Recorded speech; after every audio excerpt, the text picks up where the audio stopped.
قرآن مجید میں اللہ تعالیٰ کا ارشاد ہے وَمَنْ أَصْدَقُ مِنَ اللَّهِ قِيلًا، اللہ سے زیادہ سچی بات کس کی ہو سکتی ہے؟ اللہ سے زیادہ سچ کون بول سکتا ہے؟ اللہ نے قرآن میں درجنوں جگہ پہ بتایا کہ یہ دنیا دھوکے کا گھر ہے. یا ایھا الناس ان وعد اللہ حق فلا تغرنکم الحیات الدنیا ولا یغرنکم باللہ الغرور. اے لوگو، اللہ کا وعدہ سچا ہے. جس کل کو تم کل سمجھ رہے ہو وہ حقیقی کل نہیں ہے، حقیقی کل کوئی اور ہے. تو ایسا نہ ہو کہ تمہیں دنیا دھوکے میں ڈال دے کہ یہ کیا ہے، یہ دھوکے باز دنیا ہے. تو اب آپ بتاؤ، جس کو قرآن بار بار کہہ رہا ہے دھوکے باز دھوکے باز دھوکے باز، اور آپ اس سے بڑے آرام سے لین دین کر رہے ہو، آپ اس سے بالکل پورا اعتماد کر کے اس دنیا پہ بیٹھ گئے، تو بتاؤ پھر ہم اور آپ سے بڑا بے وقوف دنیا میں کون ہوگا؟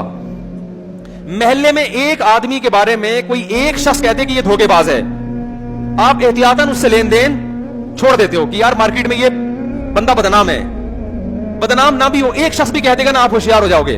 اور یہاں اللہ بار بار بتا رہے ہیں کہ یہ دنیا کیا ہے، دھوکہ دینے والی ہے، دھوکہ دینے والی.